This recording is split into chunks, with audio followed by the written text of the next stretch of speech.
역대하 22장입니다.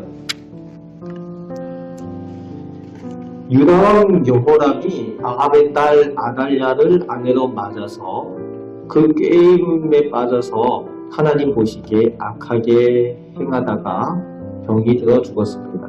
그의 오늘 본문에 그의 막내 아들 아하시야, 즉 여호아하스가 왕으로 세워지며 시작을 하고 있습니다.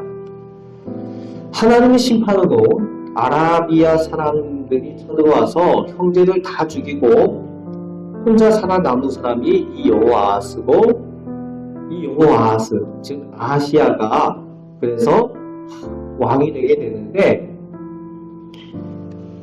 그 모습을 보면서 하나님의 심판의 역사를 보고 하나님께서 자신을 살려주시는 그 의미를 깨달아 알았으면은 자신이 어떻게 해야 되는지 알아야 되는데 깨달아 알지 못했다는 거예요. 그래서 42세에, 적은 나이도 아니죠. 42세에 왕이 되었지만 그것을 깨닫지 못합니다. 그래서 1년만 딱 왕이 되고 죽게 되는 그런 슬픈 비극의 이야기가 나오고 있는 겁니다.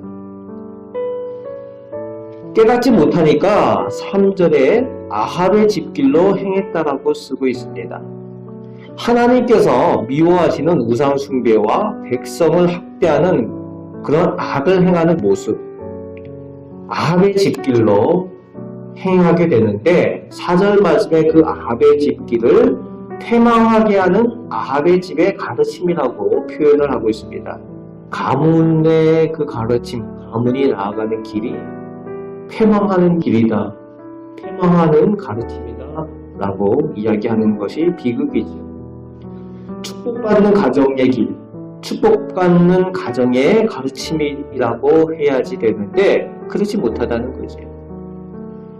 우리 가정들을, 우리 집의 아픔, 가르침이 복받는 가정의 가르침이 되실 수 있으시길 바랍니다. 3절에 그 어머니가 자식을 악한 길로 인도하고 있다는 거예요.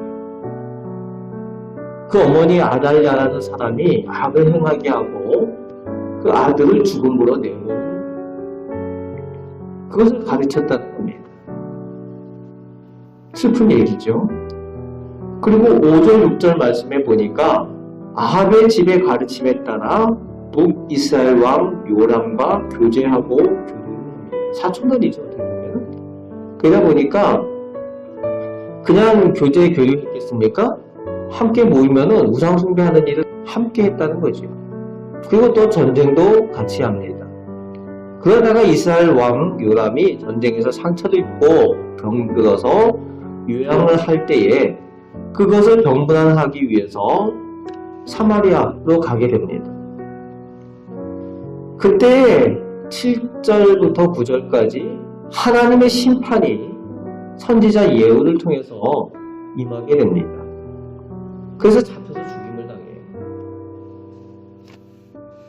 왕이 된 지 1년 만에 유다가 아닌 북이스라엘에 가서 죽임을 당하게 됩니다. 그것도 여호와의 선지자인 예후에게 붙잡혀서 죽임을 당해요. 9절 말씀에 보면은 예후가 한 슬픈 말이 나옵니다.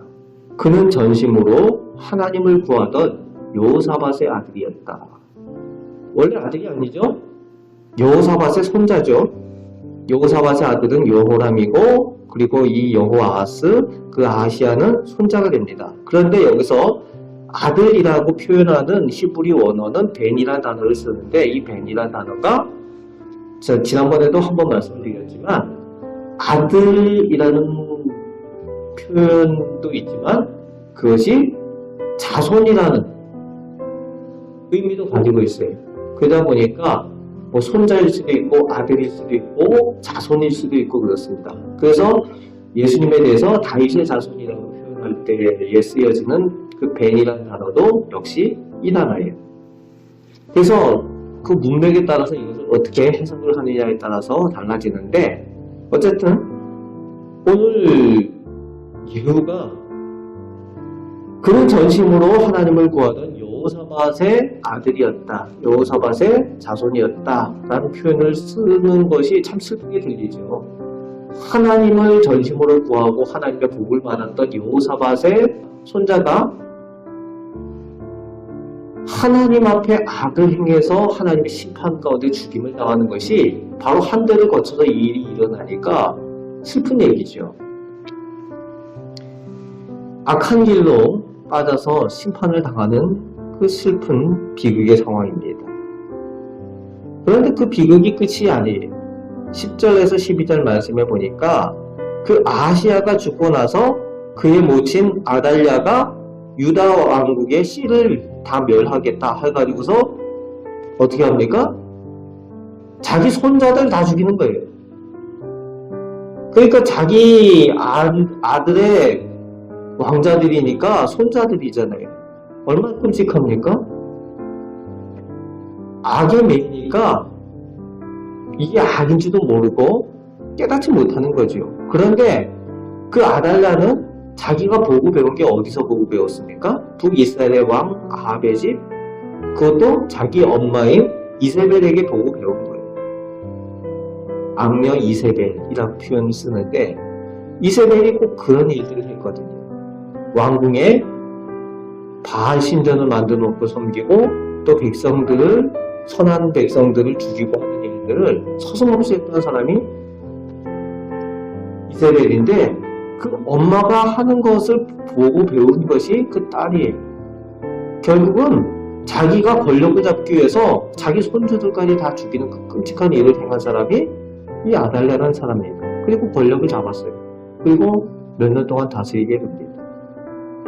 모친의 영향을 받은 그 아하시야가 하나님의 심판을 받아서 죽게 되는 그것, 그리고 자기 아들들까지 다 죽임을 당하게 되는 그런 비극을 당한 사람이 오늘 본문의 여호아스라는 그 왕의 모습입니다.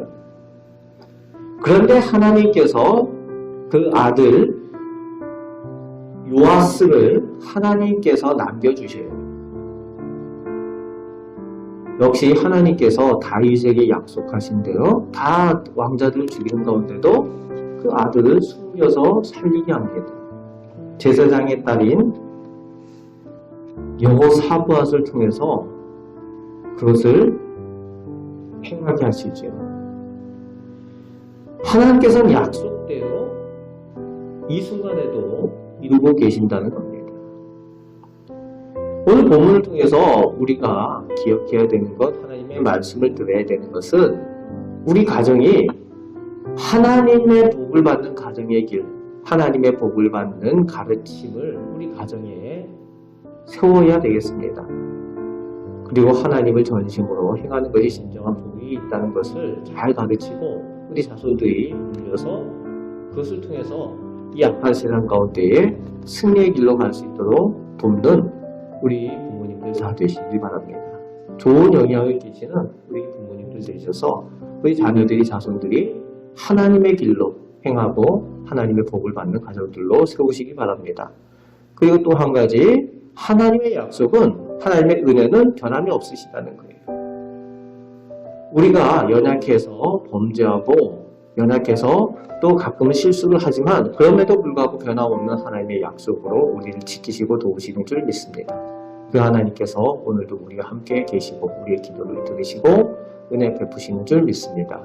그 하나님을 의지하면서 그 약속을 의지하면서 오늘도 승리하며 살아가시는 우리 복된 성도들 되시기를 주님의 말씀으로 축복합니다.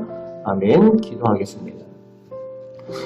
좋으신 하나님, 하나님께서 저희를 선한 길로 인도하여 주시고 또 저희를 사랑하셔서 복 주시기를 원하셔서 오늘도 하나님의 말씀을 의지하며 기도하며 살아가게 하여 주심을 감사드립니다.